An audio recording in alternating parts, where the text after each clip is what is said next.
Sveiki visi, kas žiūrit šitą video. Jis šiek tiek ekspromptinis, bet pasistengsiu, kad vis tiek būtų tikrai išsamus ir atsakytų į daugelį klausimų tiems, kas domitės metaforomis, transformaciniais žaidimais, bet vis dar kyla kažkokių abejonių dėl dalyvavimo. Per kažkurį laiką aš net taip vis pasidomėdavau savo rate, kur yra tikrai sąmoningumą propaguojantis žmonės, besidomintis coachingu, psichologija ir panašiai, kas galėtų stabdyti arba kokių minčių kyla dėl dalyvavimo šituose mano supratimu tiesiog super vertinguose renginiuose. Tai pabandysiu juos visus atsakyti. Kai kas galbūt skambės galbūt kaip pasiteisimai, kaip mitai, o kai kur iš tikrųjų yra labai tinkami klausimai, kur tiesiog trūksta tam tikro aiškumo. Tai šiandien video skirtas tam. Plus papasakosiu, nors mes ir aprašom prie kiekvieno renginio, vis tik pakartosiu, ar ne, iš ko susideda visa ta festivalio arba ta renginio diena, kad būtų šiokio tokio aiškumo, ką jūs ten galit gauti, kada jau dalyvauti.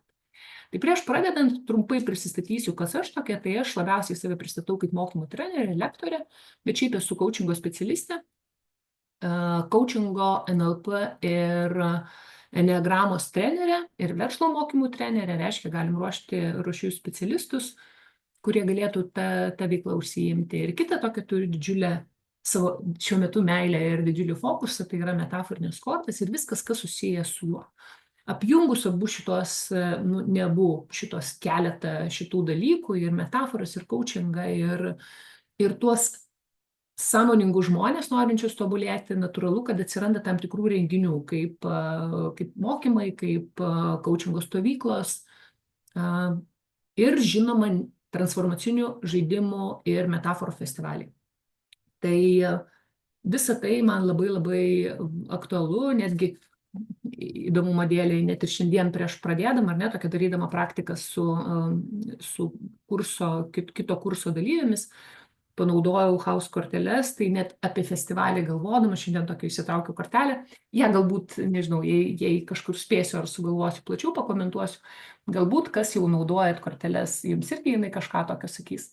Tai iš tikrųjų įsitraukiau ir pagalvojau, aš šitaip ir matau tą mūsų festivalį, kažką tokio labai gražaus, tokio labai didingo ir ten labai daug šviesos ir įvairovės ir tai gražu ir įdomu ir tikrai galima visur, kur pasivaikščioti ir pamatyti.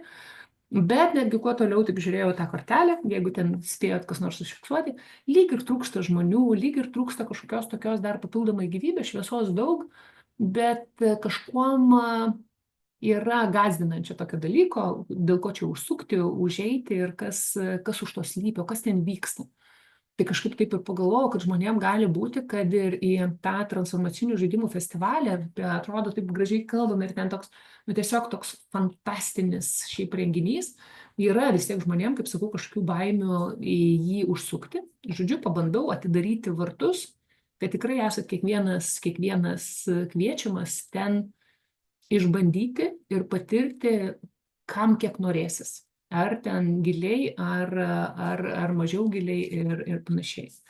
Tai gal pradėsiu nuo tam tikrų tokių pasiteisinimų, ar ne, kažkokių iš žmonių, kur išgirstu, ne visai kaip taip smagiai gal skamba pasiteisinimų, bet tam tikrų tokių minčių, kas sustabdo žmonės nuo dalyvavimo festivalyje, ar ne? Tai turiu sąrašiuką susirašiusi, kas tai galėtų būti. Tai vienas iš tų dalykų, nebūtinai pagrindinis, bet nuskamba žmonėm, kad kažkam tai yra brangu. Ne? Gali būti įvairiai, vėlgi pas kiekvieną finansinės galimybės tikrai yra skirtingos. Tokiam pagrindimui, iškart paskau, kiek kainuoja. Nuo pačios pradžios, kai paskelbėm festivalio renginį, kaina svyruoja maždaug 70 kažkeli eurai. Galimi didesni paketai, ar ne, tokie, kur jau bus maksimalus paketas, kur galbūt įeis ten jau pietus, įeis dovanėlės, gali būti ir VIP paketas, kur jau bus dar ir konsultacija, arba dar didesnė dovana, jau tarkim metaforinių kortų rinkinys ten ir panašiai.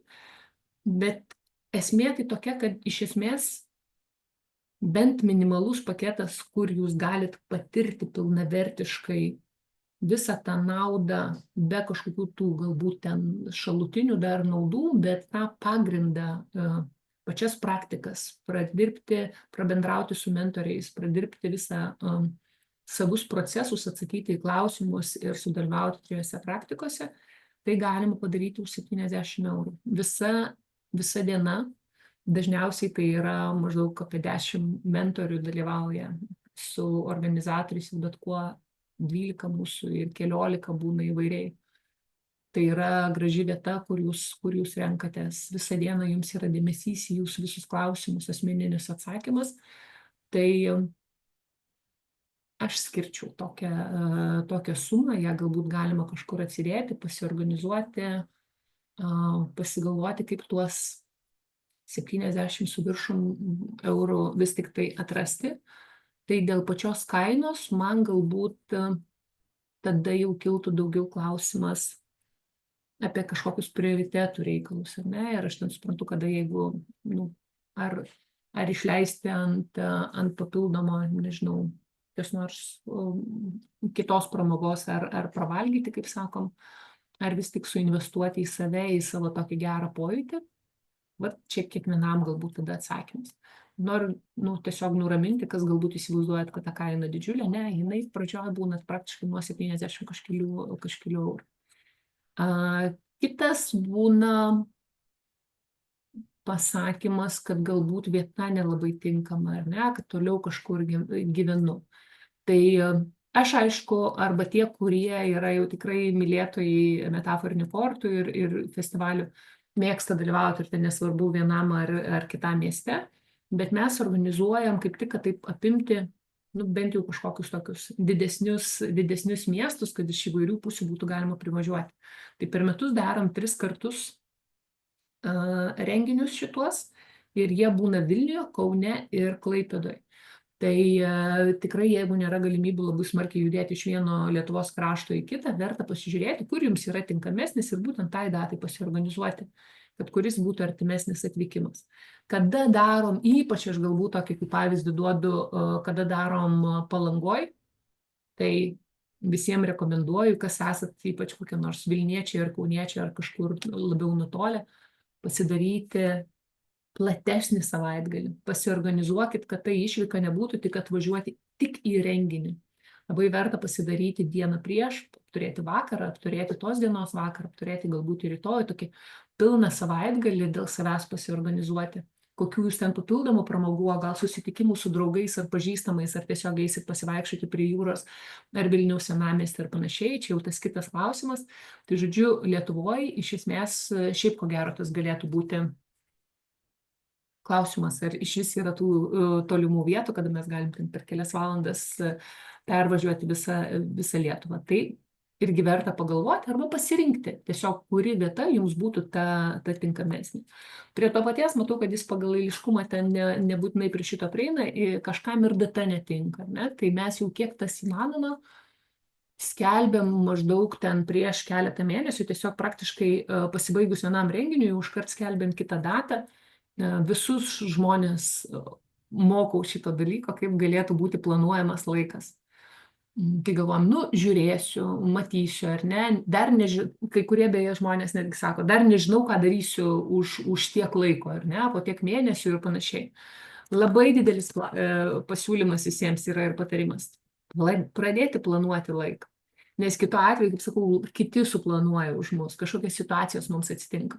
Bet net jeigu jūs dar ir abejojat ir nežinot, ar tą savaitgalį tikrai kiekvienam gali atsitikti, galbūt kelionė ten bus platesnė, gal kažkieno ten jubiliejus iškils ir panašiai, tikrai gali būti svarbių įvykių atsitikti, bet savo kalendoriuje jau iš anksto verta pasižymėti tą datą kaip užimtą. Jeigu reikės, jūs ją pakoreguosit, jeigu reikės, jūs atšauksit, perkelsit ir panašiai, bet bent jau neplanuosit kažkokių neitin reikšmingų susitikimų ar kažkokių veiklų, kai jau žinosit, kad šitas savaitgalis yra skirtas jums. Jisai dėl jūsų. Aišku, aš čia netgi taip kvestionuočiau, ant kiek laisvai jį galit keisti, kas tokio gali įvykti, arba galit net pagalvoti, dėl kokių priežasčių, dėl kokių kitų reikalų jūs esat pasiruošę atšaukti sau skirtą savaitgalį. Ir tam tikrai gali būti kitų reikalų. Bet kartais mes tiesiog nustumėm tai, kas mums yra svarbu, dėl kažkokių kitų galbūt žmonių, kartais ir dėl mūsų artimųjų kažkokių poreikių ir panašiai. Tai žodžiu, labai skatinu visus pasiplanuoti ir pabūti atsakingais už savo laiką ir tiesiog iš anksto įsidėti į savo kalendorių. Tai stebėkit renginius ir tikrai siūlau pasirezervuoti. Kitas dalykas, šalia datos nuskamba pas žmonės, kad nėra laiko, šiek tiek nėra laiko. Tai vėlgi, kada mes kalbam apie nėra laiko, jau prieš daugybę metų vienas lektorius, atsimenu, per mokymus sakė, laiko nėra. Tada tai buvo dar tokia nepopuliari ir nežinoma frazė, dabar jau mes su ją kažkaip esam apsipratę, kad laiko iš esmės kaip po tokio nėra kažkokio ypač išskirtinio čia tokio mums, mes visi turim vienodai laiką.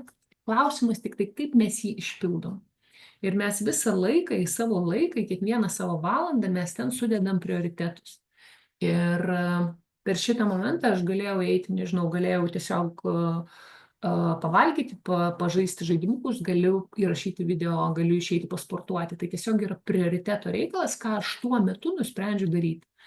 Tai jeigu ir vėlgi, tikrai nesinori niekaip kažkam skirstyti ir sakyti, kas kieno gali būti prioritetai. Tiesiog labai norisi, kad įdėtumėt, arba kiekvienas mes įdėtumėm sąmoningumo į tai, ar ta veikla, kurią aš renkuosi daryti, ar tai yra mano prioritetas.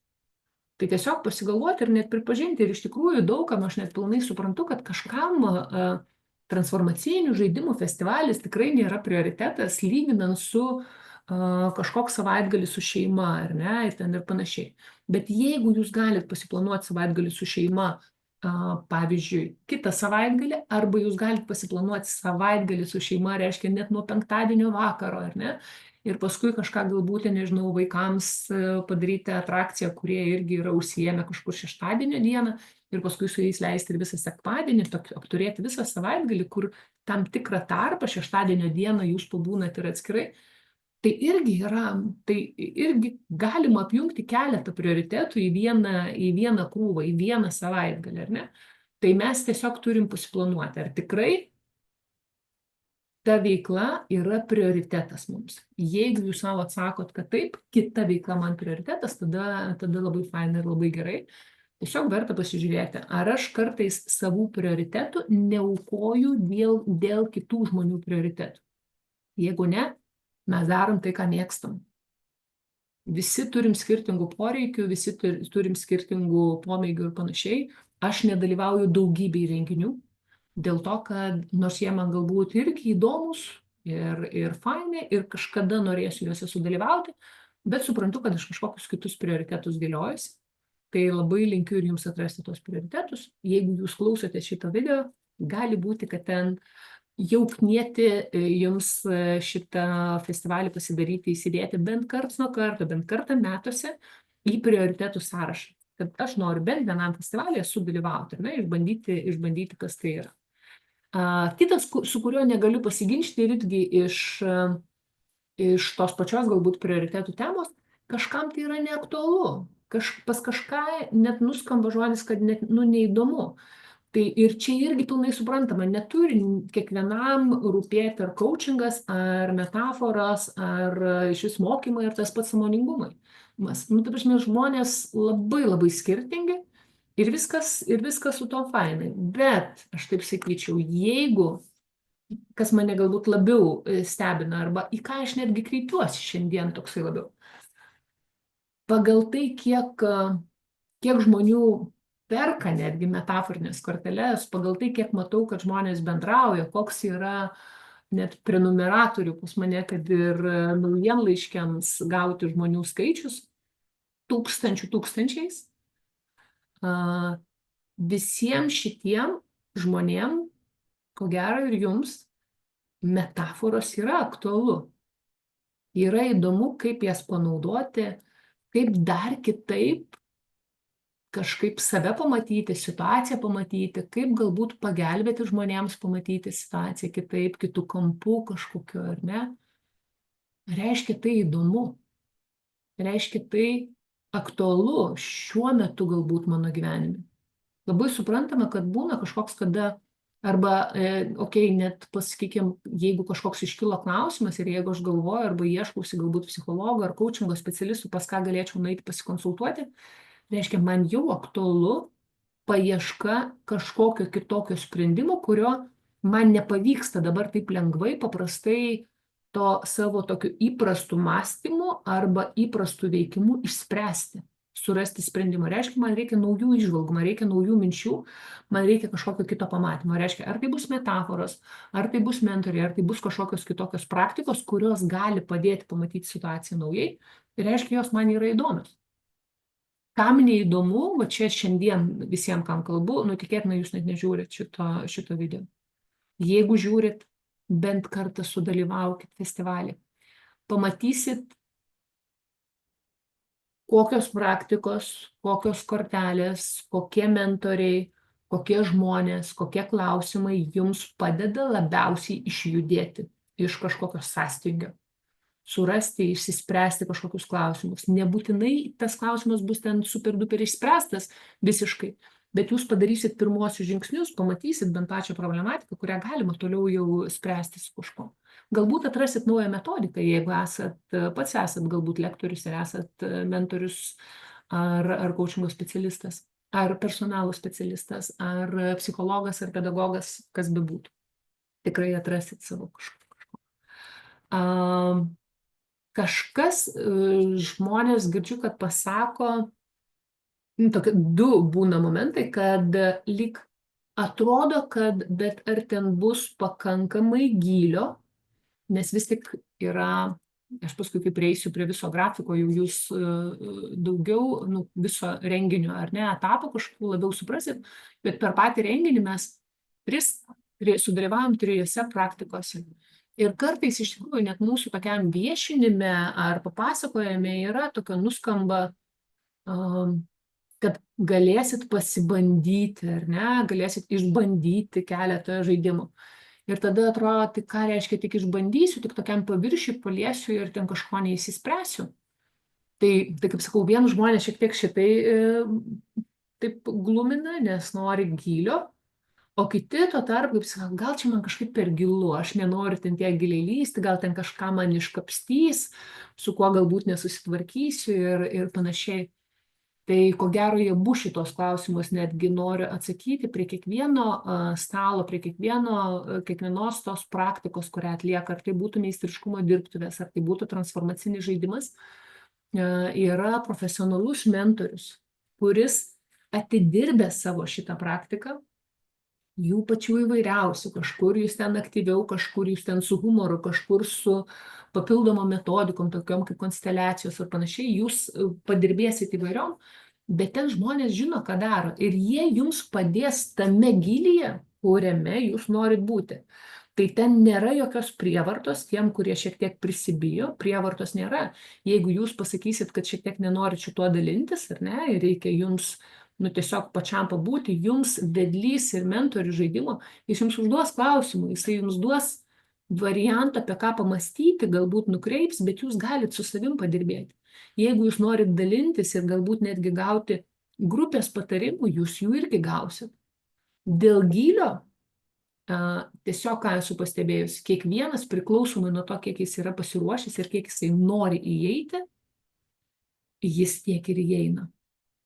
Klausimai ir visas žaidimas mus veda taip, kad mes galėtumėm pabūti tame gylyje, kuriame mes norim. Tai kažkuriam žaidime, kažkurio žmonės jūs matysit, kurie, kaip sakau, kikena prie stalo ir jiem yra geras vaibas ir yra malonumas, gavo minčių, užsikūrė, užsimotyvavo ir taip toliau, bet prie kažkurio stalo žmogus verkia, čia. Nes jis palėtė pakankamai giliai ir su tuo jis dabar gali pradirbti. Ir tai yra šiek tiek tokioj lengvesnėj, sakyčiau, formoj, kur mes palietėm, bet šiek tiek disocijuotai, nežinau, galbūt ne visiems tas žodis toks pilnai žinomas. Bet mes lyg iš šono į savo situaciją galim pažiūrėti ir dėl to toks vidinis išgyvenimas, jis nėra toksai super skausmingas. Mes galim lyg taip iš šono žiūrėdami surasti sprendimą, kaip aš galėčiau tą išspręsti, ar ne? Neįsitraukdami labai giliai į skausmingus kažkokius išgyvenimus. Bet jeigu jau atradot kažkokį skaudulį, labai tikėtina, kad taip, jums gylio daugiau reikės. Jeigu jau yra kažkas, už ko užkimbat, tai ir mentoriai jums patars, kur kreiptis, galbūt su tais pačiais mentoriais, bet galbūt gausit rekomendaciją, ar ne, kur jums toliau su to padirbėti, kaip jums toliau su to dirbti. Tai žodžiu, gylio, kam kiek reikia, tas tiek ir gauna. Ir galbūt paskutinis, jeigu dar kažkam kils klausimų, jūs po video tikrai galite rašyti komentaruose, kokių dar yra abejonių, tai pabandysiu jau raštu atsakyti. Tai žmonėm yra toks šiek tiek nesuprantu, kas tai yra, man ne visai aišku. Tai yra naujas kažkoks naujadaras, naujas renginys, kur, kaip sakau, gąsdina net kiekvienas žodis. Tai pačio pavadinimo mes čia jau su mentoriais irgi apkalbam viską toks žmonės gali būti gąsdinantis pavadinimas transformacinių žaidimų ir metaforų festivalis. Praktiškai kiekvienas žodis, jis toks ypatingas. Tai netgi tas transformacinių reiškia įvyks transformacija ir aš nesu tikras, ar aš esu pasiruošęs tai transformacijai, ką su manim ten darys, o gal tai transas, kur ten mane įves ir kas ten tokio vyks. Tai transformaciją siūlyčiau žiūrėti bent jau žaidimų festivalio tokiam formate, nežiūrėti kaip į kažkokią didžiulę transformaciją, kuri vyksta tokiam giluminiam mūsų lygmenį, bet žiūrėti iš pokyčio pusės, kad tai gali būti maža transformacija, kurią mes galim vadinti pokyčiu, ar ne, tam tikras toksai persijungimas, po kurio aš jau šiek tiek kitaip žiūriu į savo situaciją, į problemą kažkokią, į kažkokį klausimą, kurį noriu išsispręsti. Galbūt transformavosi mano kažkoks įsitikinimas, kuris man trukdė, kuris jau buvo tapęs ribojančiu, nors atrodytų ilgą laiką labai gerai veikia. Tai žodžiu, ta transformacija pas kiekvieną žmogų įvyksta labai skirtingam lygmenį. Kažkam tai tokio veikimo, kažkam minties, kažkam įsitikinimo, kažkam vertybiniam, kažkam ir identiteto lygmenį. Tai prasme, kiekvieno transformacija jinai labai skirtinga. Žaidimų jau atrodytų išmeta žmonės į kažkokią kitą tokią sritį ir tada skamba, kas yra žaidimas. Tai čia stalo žaidimai, tai čia kažkas tokio lengvo, čia toks žaidybinis, čia gal vaikam, o gal čia, nežinau, gal čia kasino, burtai kokia nors ir panašiai. Tai ką noriu pasakyti, kad su žaidimais tai yra susiję tik tai tiek, kad pats išdėstymas arba tam tikras judėjimas yra tokio kaip žaidybiniai formai, kad mes dažnu atveju daugelį praktikų ridenam kamuoliuką daugiau tam, kad toks intuityviai tiek, kiek šiuo metu esam pasiruošę, šiek pajudėtumėm į priekį, ar ne, tam tikras net nusistatyti, keletą žingsnių aš pajudu ir ten vėl stapteliu ant kažkurio langelio su kažkokiais klausimais, su kažkokiam metaforiniam kortelėm, vis einu mažais žingsneliais, tiek, kiek man išrieda kamuoliukas, kad galėčiau savo šitą klausimą arba būseną išsinagrinėti palaipsniui, po truputėlį, vis skirtingam gylį, vis iš skirtingos pusės. Tai žaidimo judėjimas yra tiesiog, kol ir jo nebūtina, kartais kai kurių žaidimų jų nebūtina pabaigti. Tiesiog jau pats kelias, jis yra vertingas. Tai tas žaidimo forma, jinai toli gražu, ten nėra nei vieno ir neturi būti, ten nėra laimėtojų. Transformaciniuose žaidimuose kiekvienas žmogus žaidžia savo gyvenimą. Mes šiek tiek patį gyvenimą, situaciją paimam kaip žaidybinę formą, kad į ją galėtumėm lengviau, paprasčiau pažiūrėti, bet tuo pačiu super giliai, nes po kiekvieną žingsnelį einam ir ten vis ją nagrinėjam, vis gilinam pačią situaciją. Iš šono ir kartais pojūtis yra, kad mes pakankamai kažkaip lengvai ir žaismingai tai darom, bet po to žmonės sėdi ir sako, aš tiek įžvalgų ir tokio pokyčio tiesiog neatsimenu, kada turėjau. Tai žodžiu, žaidimai ne apie tai. Žaidimai tiesiog apie pačią formą, kaip mes judam ir jinai tokio turi apgaulingų dalykų. Metaforos irgi, ypač metaforinės kortos, jau mano socialiniam burbule, aš jau vis rečiau susiduriu, bet dar kartais tenka išgirsti. Kažkam tai atrodo labai kaip burtai, ar ne, kur ten gausiu kažkokią pranašystę. Yra šiek tiek vienas kitas žaidimas, kuris turi tokią ezoterinę kryptį, ar ne? Gal kažkam tai atrodo, nežinau, kaip pokeris ir irgi kaip žaidimai, bet metafora, jinai ne apie atspėjimą, ne apie burtus ir ne apie žaidimus. Tai apie mūsų vidinio pasaulio atspindį per kažkokį vaizdinį. Tai, ką aš jaučiu viduj, aš uždedu ir ant to, ką aš matau išorėje.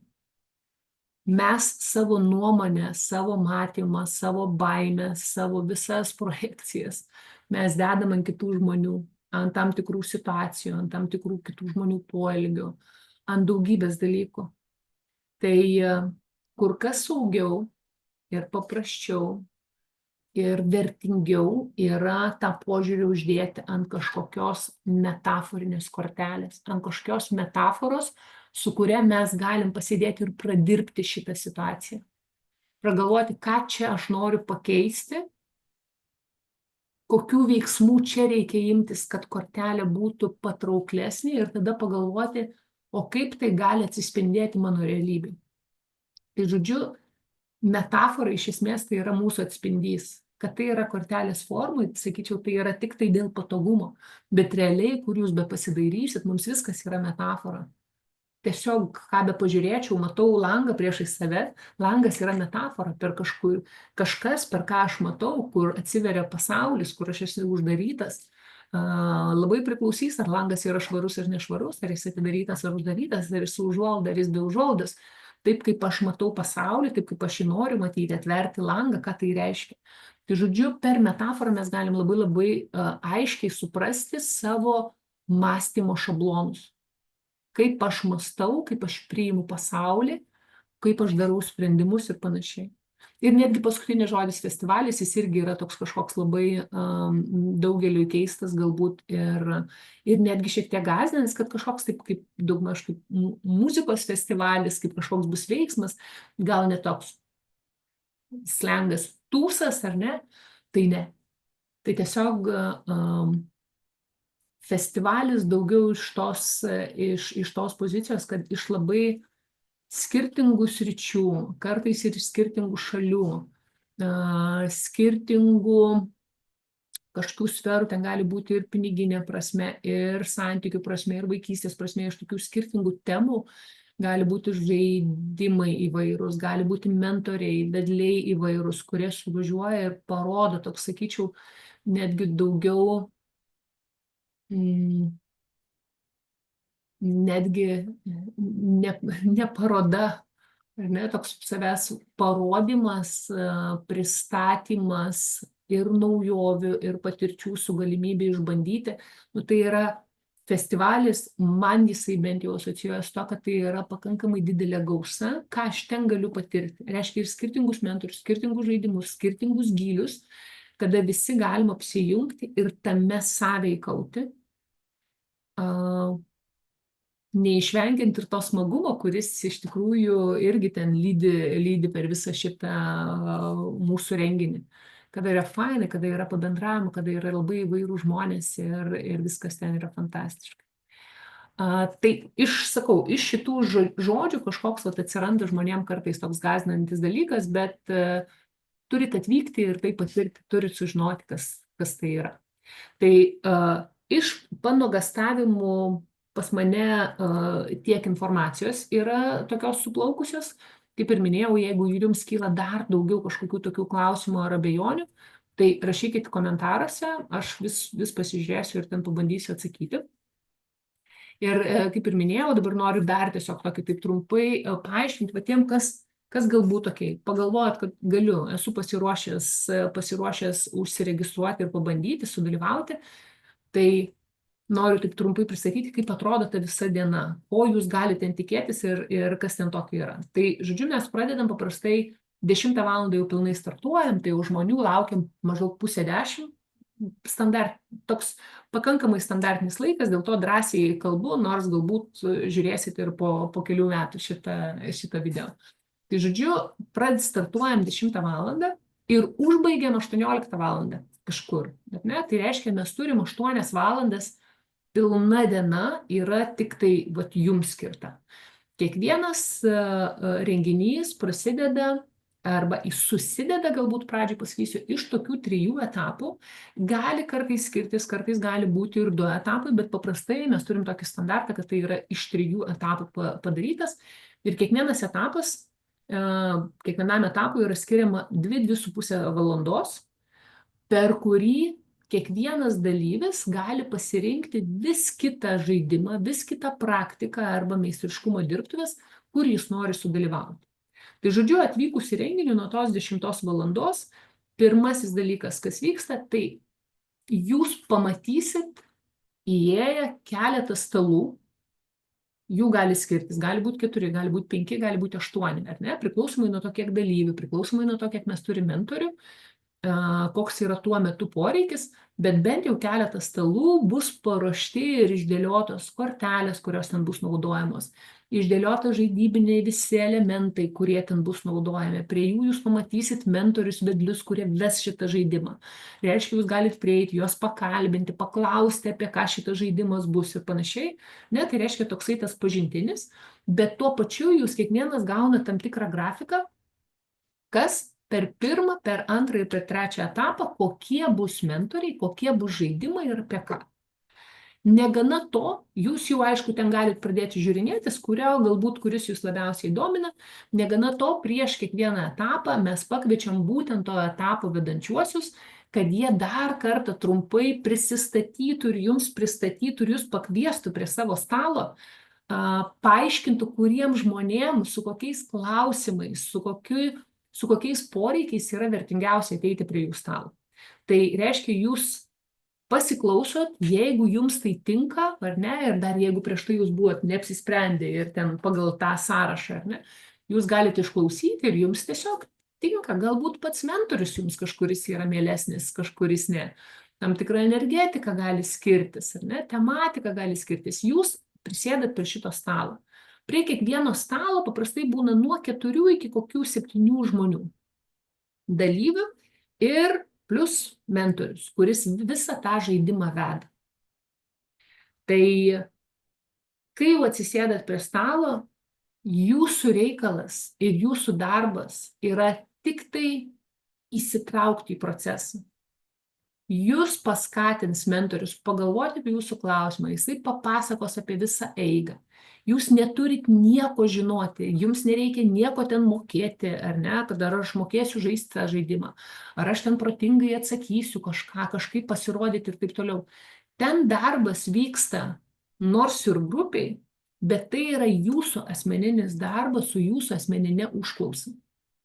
Tai reiškia, paskatintas mentoriaus, jūs apgalvojat kažkokią situaciją, tame tinkamą arba kurio jūs gyvenat, kažkokį turit tokį klausimą. Tikrai turėkit užrašus, kur būtų galima užsirašyti, ar ne?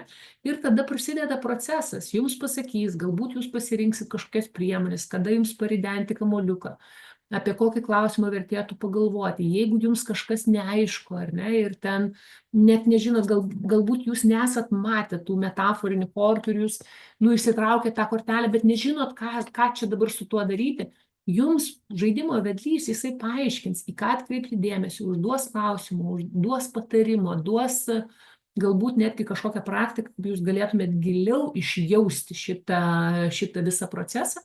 Tai žodžiu, jumis bus pilnai pasirūpinta. Žaidimuose yra tokių labai įdomių įvairių iš tikrųjų situacijų, kur galbūt jums reikia šiek tiek, gal net ir grupės pagalbos, kur jūs galėsit kreiptis į grupę, o kaip jūs darytumėt, o kokį jūs galėtumėt duoti patarimą. Galbūt kažkas iš grupės užduos bendrą klausimą jums, ar ne? Kas yra labai labai įdomu, kad nors jūs ir sprendžiatės kiekvienas ten sėdintis žmogus, sprendžiasi savo klausimą, bet aš sėdėdama su savo klausimu, galvodama, kaip aš galėčiau jį spręsti, kokia yra situacija, bet tuo pačiu girdėdama, ką kitas žmogus kalba apie savo situaciją, aš vis tiek gaunu įžvalgų, gal ir man reikėtų tai padaryti tiksliai, aš juk taip nepagalvojau. Arba aš galiu nustebėti, pasirodo, žmonės šitaip galvoja, kodėl jis taip galvoja, kaip keista. O kur aš, kokioje situacijoje aš tikėtina kažkaip keistai galvoju. Arba kur aš galiu pakeisti požiūrį, kad mano situacija pagerėtų, ar ne? Reiškia, mes mokomės ir pas mus procesas vyksta ne tik tai, kai aš kalbu, ne tik tai, kai yra mano ėjimas, kada aš darau veiksmą žaidimų lentoj, bet net ir kai kitas žmogus kalba. Žinai, ta tokia grupinė dinamika, jinai vyksta. Ir grupės energija, jinai labai smarkiai yra jaučiama. Prie kiekvieno žaidimo, ten matysit, tai yra panaudojamas dažnu atveju. Šalia to, kad yra naudojamos metaforinės kortelės, yra naudojami klausimai, yra naudojamos kitos metodikos, tokios kaip konsteliacijos, pavyzdžiui. Ne? Gali būti, kad kažkuris mentorius jūs pastatys ir jūs stosit nuo stalo ir atliksit kažkokią tokią praktiką. Bet tai taip pritaikyta, kad jūs galėtumėt kuo giliau patirti tą žaidimą ir išgyventi savo situaciją. Ir atrasti kažkokį įdomų kitokį sprendimą. Ne šitoje situacijoje. Tai žodžiu, 2,5 valandos jūs esate tame įsitraukime, jūs sprendžiat savo klausimą. Kada pabaigiam, ateina antras etapas, kiekvienas stalas yra nurenkamas. Ir jie prie tų stalų atsiranda nauji mentoriai ir nauji žaidimai. Vėl viskas iš naujo, tai reiškia, jūs vėl einat, domitės, žiūrit, kaip jums ten kiekvienas atrodo, jau gal ir pas tą pačią mentorių norėsit sudalyvauti, tiesiog kitą žaidimą jis pristatinės, ar kažkokią praktiką, galbūt norėsit kitą pabandyti.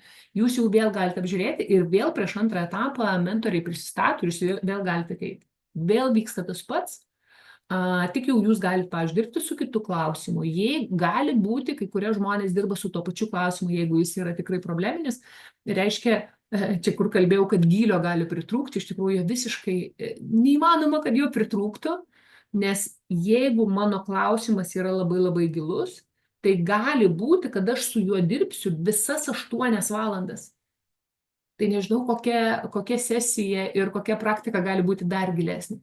Jūs galit kiekvienam šitam žaidime, kiekvienoj praktikoje dirbti su tuo pačiu klausimu, tik su sekančiu kažkokiu etapu, su sekančiu veiksmu, kaip man judėti toliau, kokią man kitokią įžvalgą dar gauti, ar ne, pasitikrinti iš įvairių pusių.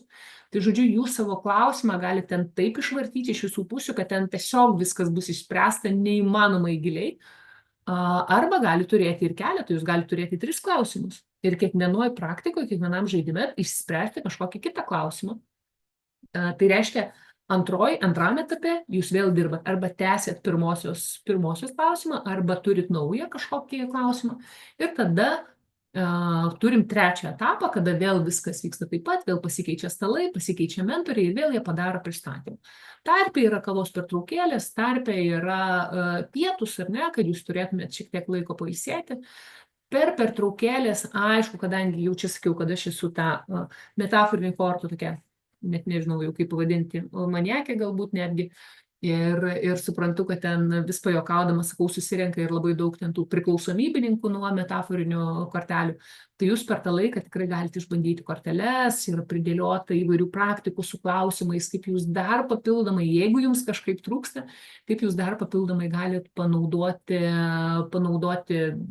savo laiką ir išsispręsti galbūt kažkokius dar papildomus klausimus, o gal tiesiog pasižiūrėti, kokią įžvalgą šiandien, su kokia emocija šiandien ateinat, su kokiu tikslu šiandien ateinat, ar ne, kaip jums, į ką šiandien fokusuotis, į ką atkreipti dėmesį, tokių galbūt šiek tiek lengvesnių klausimų, šalia tų gilių sprendimų, kuriuos išsisprendžiat per žaidybinės visas šitas praktikas. Tai iš mano įsivaizduoto trumpo video su pristatymais suprantu, kad jau čia gavosi pakankamai ilgas, bet tikiu, kad jis buvo išsamus ir dabar tikiu, kad jums nebėra dar kažkokių klausimų, tai kaip ten kas kur vyksta. Įdėsiu komentaruose, kuris renginys dabar yra artimiausias, bet šiaip visą laiką galite sekti renginius metaforinėskortos.lt, kiekvieną kartą matysit naujausią informaciją, kada vyksta artimiausias festivalis. kad jį užsiregistruotumėt ir jame sudalyvautumėt.